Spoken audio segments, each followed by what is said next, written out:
n'a-t-il pas décliné pour le peuple souverain son identité complète, ce qu'il possède comme bien, ce qu'il a déjà fait de bon pour le peuple, et même ce qu'il a déjà fait de mal?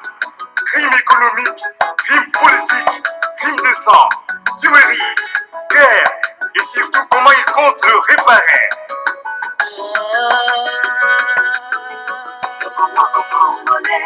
Toutes les motos de mon abendele ya Congo ye Congo Congolais c'est Congo Le Congo au Congolais. Écoutez, la peuple est floué, pauvre, affamé, maigre. Est-il normal, est-il possible qu'un jour tous ces mots dont nous souffrons prennent fin? Ou s'agit-il d'une malédiction, d'un envoûtement collectif? Le Congo au Congolais.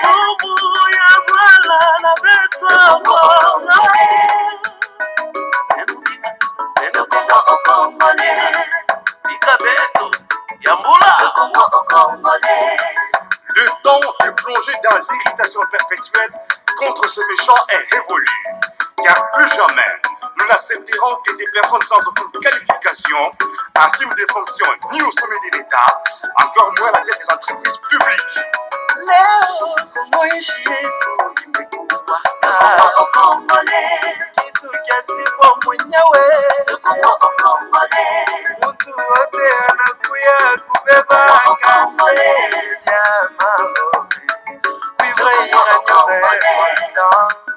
Mungu saidia Kongo twende mbele Kongo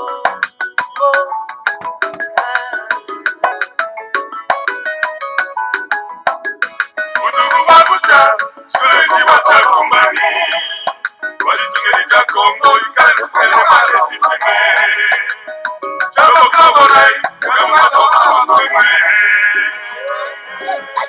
Le Congo au Congolais.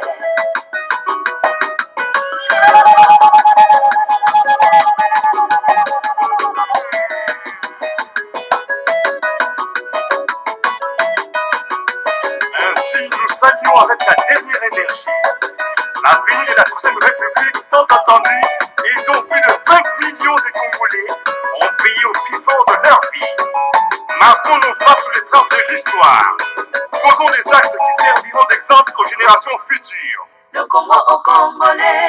Matondo mingi bama batata bande kolandia Congo bololo Congo au Congolais, donc voilà la congolité bama batata bande kolandia Congo bololo. En tout cas toye lisusu na pokwa na lelo bama batata bande kopamba te lelo ezali ya solo pena tuka mokolo mwa misato ya poso mokolo mwa tukumi bale na moko ya sanza ya sambo mobu ya kotumi bale na tukumi bale na moko tokomi bongo na ngonga ya zomi na mwambi na miniti tukumi sato na misato elingi koloba ngonga ya motoba na miniti tukumi sato na misato ya sima nzanga. En tout cas bama batata bande kolandia Congo bololo topesi bino banso bayenge. Bambote pe balosako na bino banso bama batata bandeko ezali wa bino molobeli mbuta bopele bobala elingi koloba malamu koloba. Effectivement toye poto koka koloba. Lelo en tout cas bama batata bandeko tozali obele na message moko na sango bele moko bama batata bandeko landia Congo bololo message na biso epa ya bana lisanga antimati message na biso epa ya la République fédérale du Congo et pas na peuple ya Congolais bama batata bandeko landia Congo bololo. Alors, essayez de faire un message. Pour nani parce que ba prédentaire en tout cas bama batata bandeko baza très rusé. Très rusé pour na ko boto biso mabele bama batata bandeko landia Congo bololo. Balingi koyoka te bana somi ya mboka Congo baloba likambo etali congolité. C'est-à-dire que le droit des premiers occupants. Parce que tous en a occupation, il y a coalition, tout le monde va tata bandeko bobo sana yangote. Beaucoup na distraction te. Et coalition wana bazako distraire bana somi ya mboka ya Congo. Et sengeli to la moka. Yangwana en tout cas bandeko na biso oyo bazali na esprit patriotique nationaliste ba komi siko ko matisa solo en tout cas likambo etali la congolité. la congolité. C'est-à-dire que le droit des premiers occupants ba kolomboka. Yango tokolobela na mokwa malawa ba tata bano. E ba paya oyo ba ye na mboka na biso, ba zui nationalité na biso, ba lingi ba congolais ba loba likambo etali congolité te. C'est comme si mboka yango ezalaka ya biso te ba tata bano. Ba paya ba lingi to loba te. Soki kaka congolais mwana mboka ya Congo atelemi po aloba likambo etali Congo congolais, Rwanda rwandais, Ougandais ougandais, ekomi problème ba tata bando. Monaki ce qui s'est passé avec les grands maîtres de moi d'enseigne, kozwa plus de 5000 éléments terroristes dirigés par M. Kassongo, dont lui-même c'était l'étranger, pour na kokenda soro pena ko terroriser na kata palais royal. Monaki bino moko. Tout simplement parce que le grand maître de moi d'enseigne me parle, n'ose pas, de sursaut patriotique et nationaliste na ba nation ya mboka Congo. Bango balingi koyoka te. Soki kaka moko abiso atelemi po aloba likambo etali congolité o. Ba telemi, ba utiliser ba média po na ko intimider ba ma tata bandeko po na ete boloba te. Ba ma tata bandeko esengei toloba. Nalobaka na bino tango iso ete tata nzambe apungu tolendo apesaka na bato bele eloko ya motu obeya moko. Eloko yango motu ezali ni mabele. Po na ni mabele ezali motu ya. Parce que na kati ya mabele nde bokozwa kita nyonso tu oyo tata nzambe apungu tolendo atia po bozwa yango en possession de façon que bokoka solo pena en tout cas ko construire mboka na bino, ko moderniser mboka na bino, ko construire ba bateau, ko construire ba route, ko construire ba hôpitaux, ko sala ba bateau de pêche. Nyonso ezala kobeya na kati ya mabele. Et kozanga mabele lingi koloba kokoma un peuple sans terre. Et un peuple sans terre est voué donc à la disparition ba mawa tata bande kolanda Congo bolo. Et le Seigneur à Congo, tanga pesaka bato mabele, et sengeli bato wana ba kobatela, je vais dire kobatela mabele wana pour que ba prédateur ba ya kozwa yango te. Boye bibino moko combien de bato oyo baza convier mabele ya Congo et que bazo tala biso na liso mabe, objectif principal et avisé, ezali c'est-à-dire ko éliminer biso pour que bango ba s'accaparer na mabele wana. Pour ça attention mes chers frères.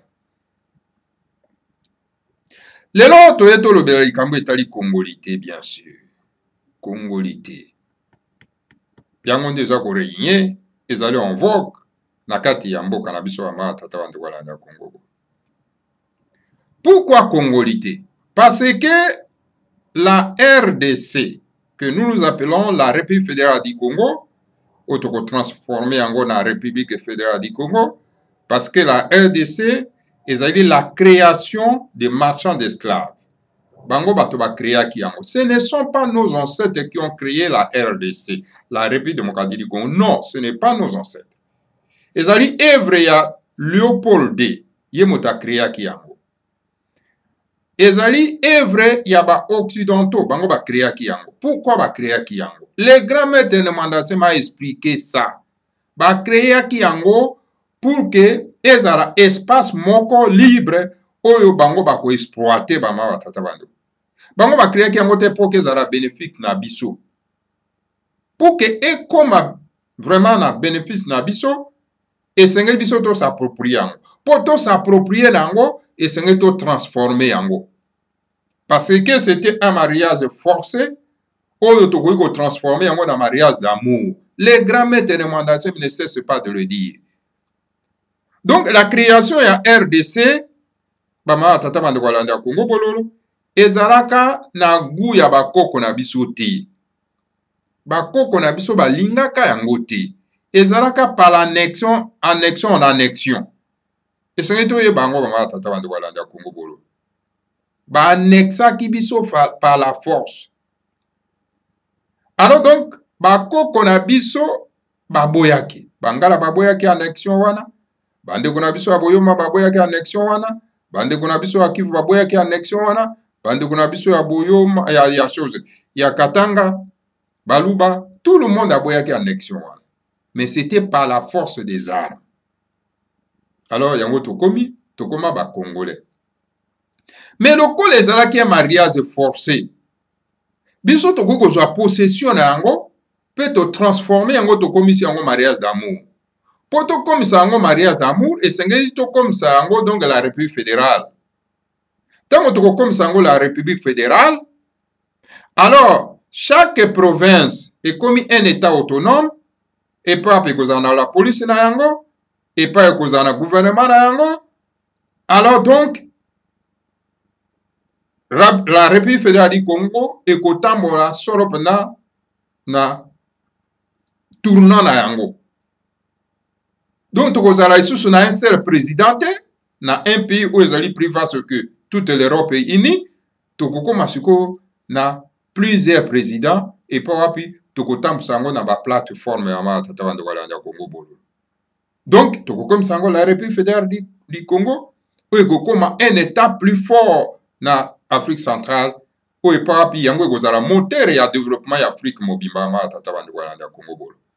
Mais avec un seul président, oyo bazali solo pena en tout cas ko bubaye, baza ko manipuler, alors Congo ekoki ko bongate, ekoki ko se développer te ba matata bando balanda Congo bolo. Alors donc, e bato ba kriaki espace wana, bakoki kolinga te ke to s'organiser. Et toute personne akoya ko pesa makanisi ya ko s'organiser. Il y a qu'on mettre en cause les frontières héritées de la colonisation, comme ils disent. Hein? Alors donc, Moutouan Azali à abattre. Vous voyez ce qui se passe avec les grands maîtres de Madassem? Parce qu'il met en cause les frontières héritées de la colonisation, parce que Zali, la frontière est encore folle, idiote et sans repère.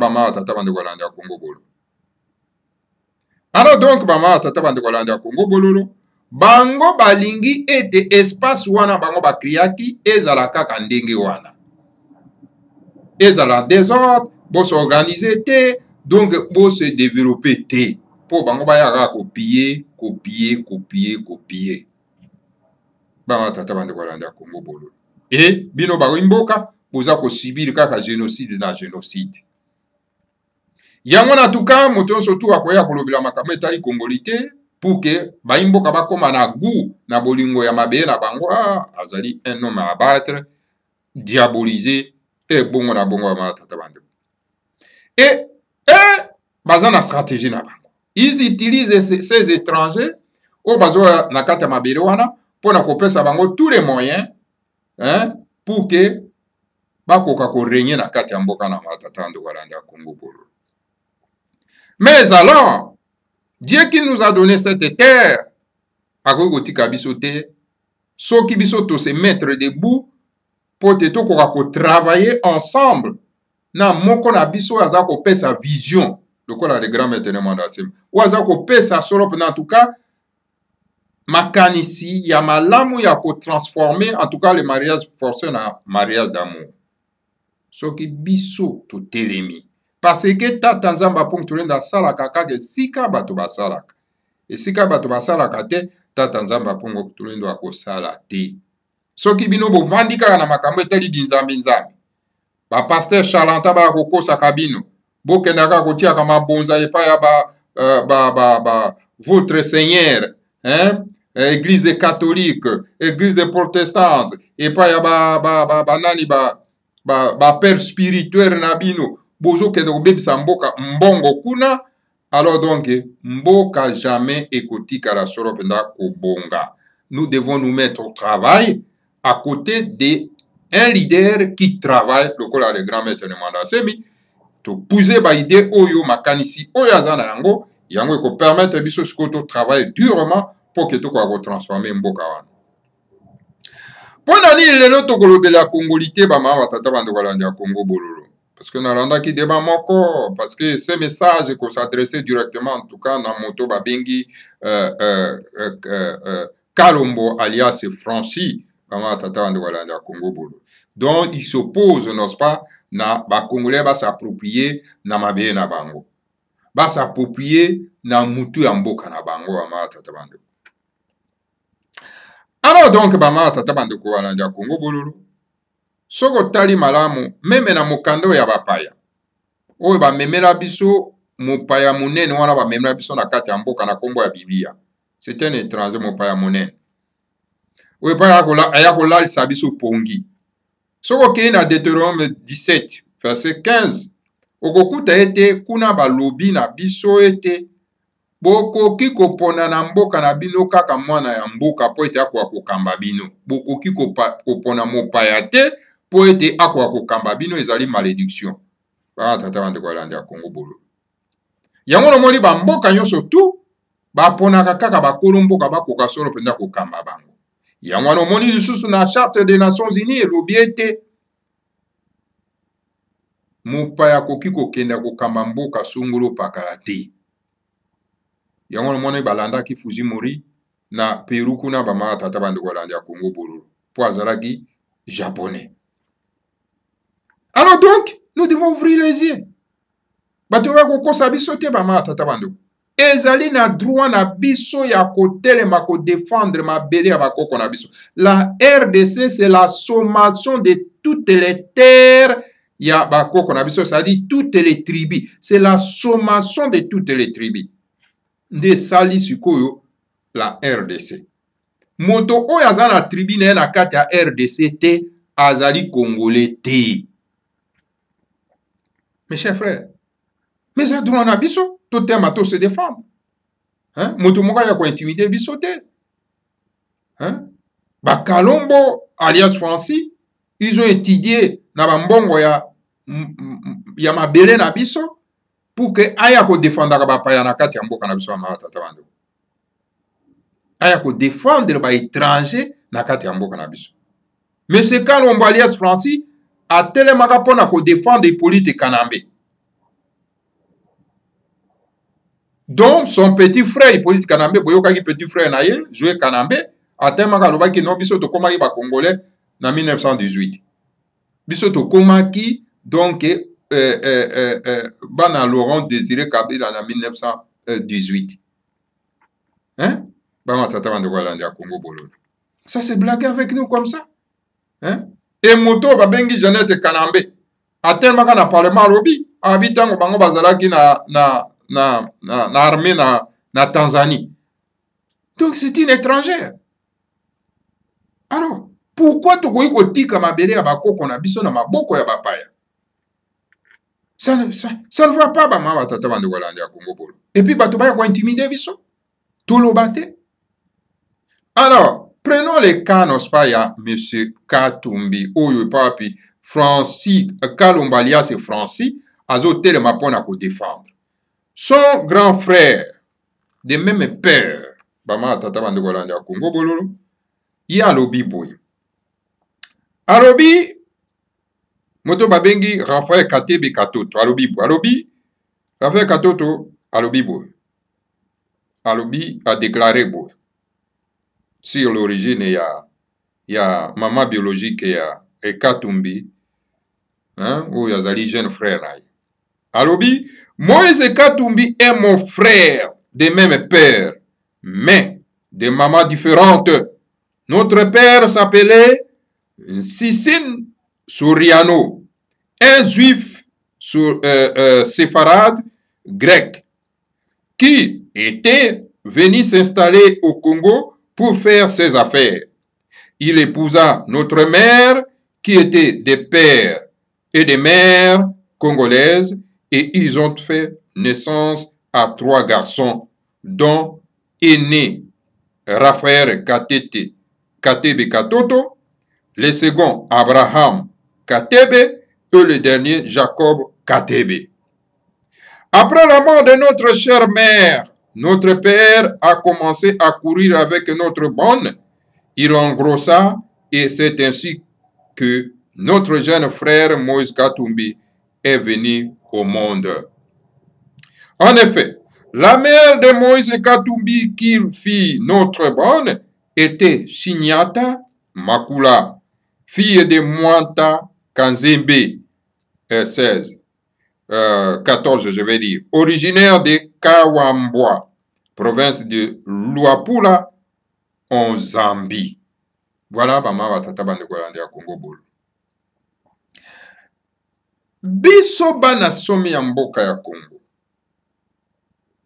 Toza na problème teke ba étranger ba kwa koya na mboka na biso. Nous sommes un pays hospitalier. Toboya kabato te. Mais ezali te que toyambi bino. Alors boya ko commander na esika ke biso bakolo mboka to diriger to kamamboka bino nde boya ko kamamboka na place na biso. Cela veut dire que biso toza isusu intelligente tatanza ma ponctionner d'apesi biso boya te mayele te po ete to kwa ko kamamboka na biso. Ça va pas. La constitution dont M. Kalombo, alias français, est en train de défendre, cette constitution a été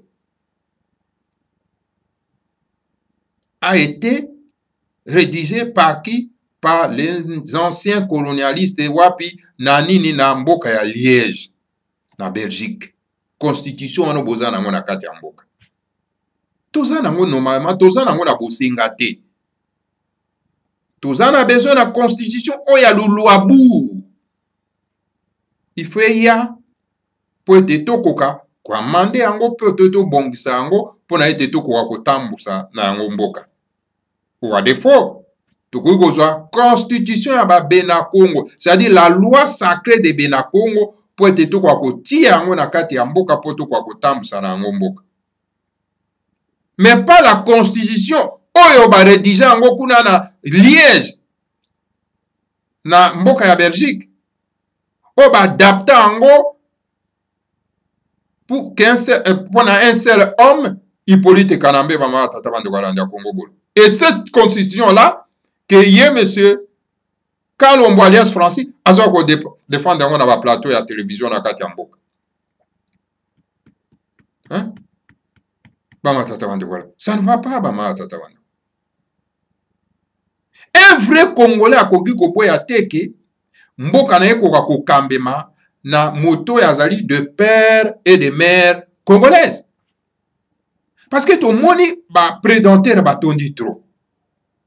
Zwa moto lokola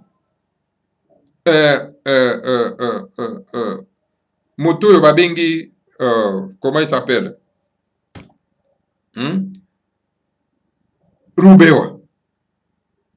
Rubewa n'a rien à voir avec le Congo. Mais il était le président SED. À ça, la campagne pour comme président, n'a beaucoup ezali a été. Mais bino vous mon avis sur le quoi ba bête, oui, pourquoi? Pourquoi vous mon avis sur le quoi ba bête? Ça ne va pas. Motoloko na Nyarugabo, un Rwandais pire et simple. Mais azo kwa ko menacer ba na somi ya mboka Congo na mboka ya ba Congolais. Soki toyoka ni te tokoboma na lokwa ba nyama. Mboko ezali ayete, mazo ko menacer biso. Pona ni na hospitalité otozana ngo ba tata bandoko. Kengo adondo. Oyo menayo ki Francis alias Kalombo alias Francis, azolo bakeno, Kengo Adondo c'était un Congolais d'origine. Mes chers frères, ça c'est nous foutre de la merde. Cet homme-là, c'est un criminel, c'est un assassin, c'est un sorcier contre Yabana Somi Amboka Yakoum. C'est monsieur Kalombo alias Francis. C'est un criminel, c'est un assassin. Un sorcier. Yabana Somi Amboka Yakoum. Hein? Kengo Adondo, un Congolais d'origine. Kengo Adondo, son père, c'est un Polonais et sa mère, c'est une Rwandaise. Il n'a rien à voir avec le Congo. Et d'ailleurs, Kengo Adondo avait déclaré en Belgique, étant à Kimaka en Belgique, alors que non, Ngai ba pesa kangai naza peme na Mobutu pona aider. Je n'ai rien à voir avec le Congo. C'était la déclaration de M. Kengo Adondo. Hein? Mais là, Kengo Adondo, il est là pour faire la campagne pour être président de la République. Mais vous nous foutez la merde. Hein? bakamati ale bapesa identité Équateur mongala.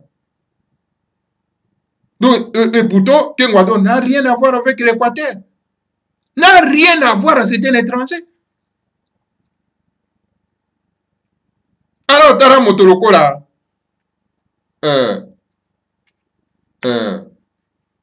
comment il s'appelle, Francis Mouyumba. Francis Mouyumba qui est une Rwandaise, mais t'as la zone à Sénat. Et ces étrangers batondi na kati ya mboka comme ça, basimbi ba poste, ya prestige, ya ba kolomboka, ya ba kolomboka. Hein? Tambwe mwamba. Les terroristes, ouais, à Boma, avion civil, kuna na Kivu, puis à revendiquer Ango, un terroriste tout fait. C'est un étranger, un Tutsi rwandais, qui n'a rien à voir avec les Congo. Botala, il refuse même ya koloba lokota moko ya bana somi ya mboka Congo, parce qu'il n'a rien à voir avec le Congo. Mais tala, ba poste, il y a prestige, il y a kozala donc mokonzi ya Sénat, asimbaki yango, kozala ministre à justice, hein, pour que akangaka bana somi ya mboka Congo. Mais c'est vrai, pourquoi on doit se laisser faire comme ça? Mais Katumbi oyo monsieur Francis Kalombo alias Francis Mosala na yeko défendre bandeko na ba étranger. Hein? Mosala na yeko défendre bandeko na ba étranger. Monsieur Katumbi. Mais na majini ni ya ko koma président ya Congo, mes chers frères et sœurs. Papa Moyuda grec. Maman zambienne. Mais yo koko misaye président na ndenge nini? Même bandeko na biso ya Katanga, c'est vraiment un peuple de foutards. Bandeko na biso ya Katanga, un peuple de foutards. Donc pour na bango, il n'y a pas une personne intelligente kuna na Katanga ou à gogo simba en tout cas la tête ya Katanga. Hein? Non, ça ne va pas. On ne peut pas s'amuser avec nous comme ça. Mboka ezali abakoko na biso esengeli to protéger yango, po to protéger yango esengeli bayi mboka bakwa kosimba yango. Et puis bayi mboka oyo bazali ya grand esprit, pas ba esprit faible lokola ba o to moni baza ko se vagabonde kuna. Hein? Mes chers frères, bana somi ya mboka Congo, n'ayez pas la honte ni la peur de revendiquer votre congolité. Donc, esengeli ko verrouiller, donc, poste ya présidence. Faut ko verrouiller. Pas n'importe qui. Hein? Vous avez des périodes de merde, vous avez tribune, vous avez na kati ya mboka wana te, kaka brou comme ça, comme président de la République. En tout cas, bêtise wana to mona avec les politiques kanambe, nous ne voulons plus voir encore cette bêtise. C'est fini, ça suffit comme ça. Hein? Li benga ya zoba bati ya kalobo kombala moko et d'autres non des fois mawatata bande. Le grand maître de Mandassin n'a pas donné le message, n'a pas envoyé le message à Katumbi que non pour n'a servir le peuple congolais. Cela ne veut pas dire qu'à cause de la présidence de la République. On va servir le peuple congolais à travers des business. À travers le football. Pour servir le peuple congolais. Laissez le peuple congolais diriger les pays. C'est un droit sacré pour le peuple congolais.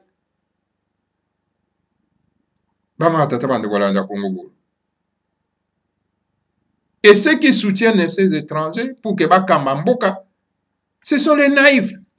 Vraiment des naïfs.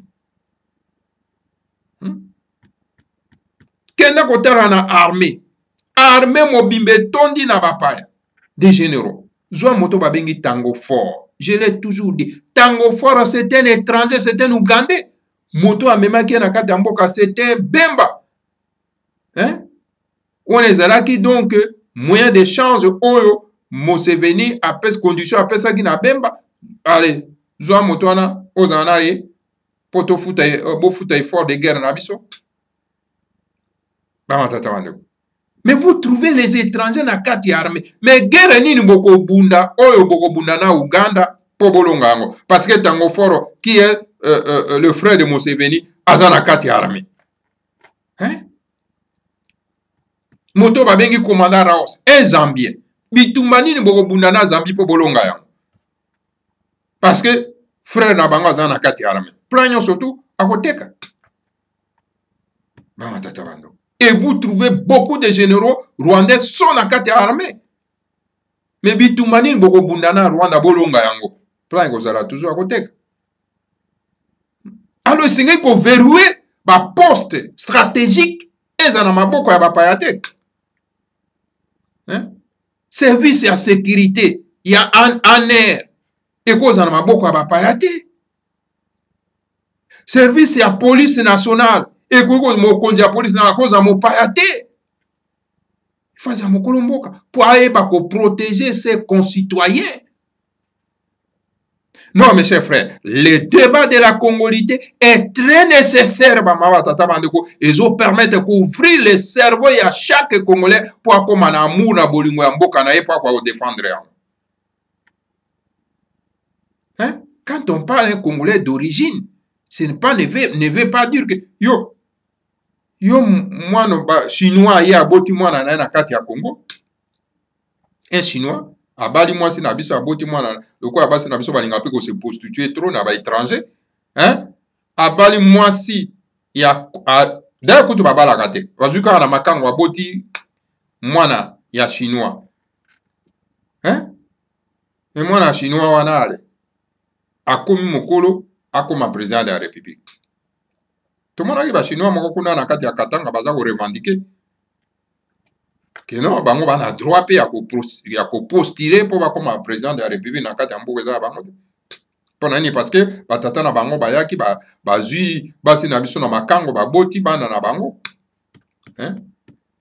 et vous savez très bien que les Chinois ne sont pas les matriarcats, sont les patriarcats.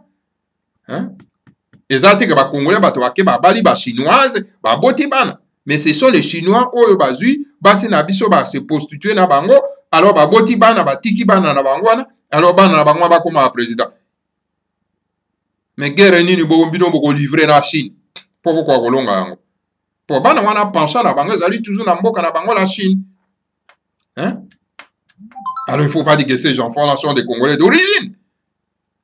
Non, les Congolais d'origine ezali bateau baza ko appartenir na tribu na kati ya mboka na biso. So koza na tribu na kati ya mboka na biso te oza Congolais d'origine te. Toboyo te okovanda me ba poste stratégique okoki ko simba yango te. To voile facilité ba ma batata bana kolanda Congo bolo.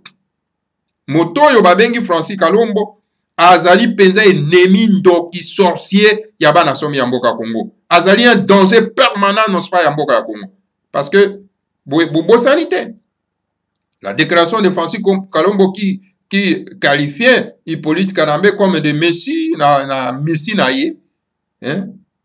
Jésus, Yamindel, ma tata wando kolanda Congo bolo.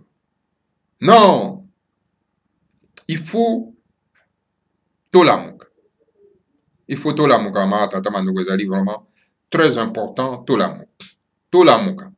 Débat moko très important. La constitution, oyo basalaki na Liège, oyo bateyaki yango sur mesure, na mopaya oyo bango balingaki ba imposaki biso na kati ya mboka pendant 18 ans, que tala résultat mboka ezali ya kobeba mama tata bande kolanda ya Congo bolo. Partout na mokili basa ko protéger mboka. C'est pour ça que komona ba poste stratégique et ko simba na bapaya te. Ata baboti yo non papa na oti libanda baboti yo osimba non en Allemagne ça n'existe pas. La France la même chose. Hein? Est-ce que vous souvenez la France qu'on a un président noir kuna? Oui, ça a un président noir na kati ya France. Et pourtant la France azali na ba province d'outre-mer où ezali occupée par les noirs. Hein? Non, mes chers frères. Botika bato ba tromper binote. C'est pour ça que tu as dit que et sengeli ko landa malako ya malamu. Malako ya malamu to ko kuta yango soro pena ma tata bande ko landa Congo bololo na parti politico religieux qu'on appelle Buno de Mayala. Hein? Tozwa malako ya malamu. Tozwa kuna tokozwa malako e ko permettre biso ya kozana sursaut patriotique et nationaliste, peut dire. Voilà, Bama Tata Bande Walanda Congo Bololo. Donc, les débat intéressant.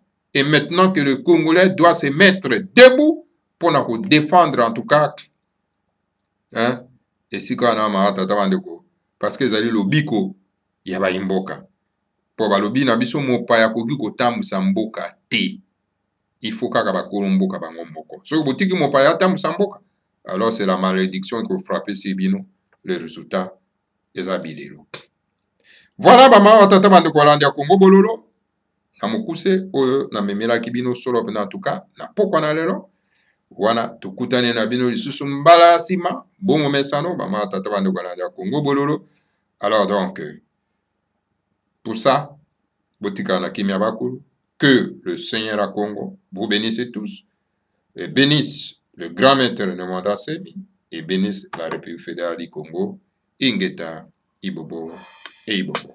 Mvuka Yantimanti, Afelika Yampa, di Finamene Towa, Kabudia Bakeluba, Oluzororo Watanda Wapungu Tuleno, Makanda Mava Musama Futuka Yotama, Osaweni Naninga Masina Makikulu, Kongo ya Futuka Kongo, Oluzororo Watanda Wapungu Tuleno, Makanda Mava Musama Futuka Yotama, Osaweni Naninga Masina Makikulu, Kongo ya Futuka Kongo. Afrika ya Afrika ya Marina Tumba. Afrika ya Parisina Menetua. Afrika ya Afrika ya Marina Tumba. Afrika ya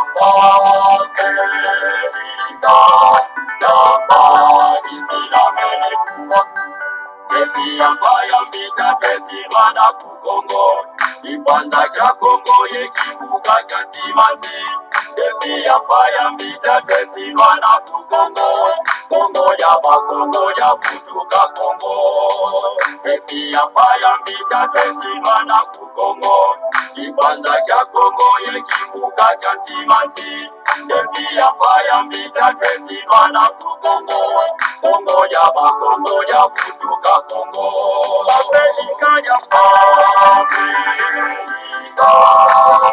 Afrika ya Marina Tumba. Afrika ya Parisina Menetua. Afrika ya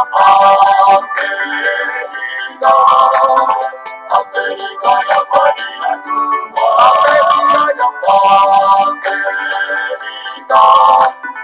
Parisina Menetua. Zakuza kuna tantuza sosina katulwa Ulusolola batata makungu tuleno Sikumi azoneza kwanza zinatungwa Yevuka na mukivuka kantimati Zakuza kuna tantuza sosina katulwa Ulusolola batata makungu tuleno Sikumi azoneza kwanza zinatungwa Yevuka na mukivuka kantimati Afrika ya Afrika ya Marina Tumba. Afrika ya Parisina Menetua. Afrika ya Afrika ya Marina Tumba. Afrika ya Parisina Menetua. Sikumi azole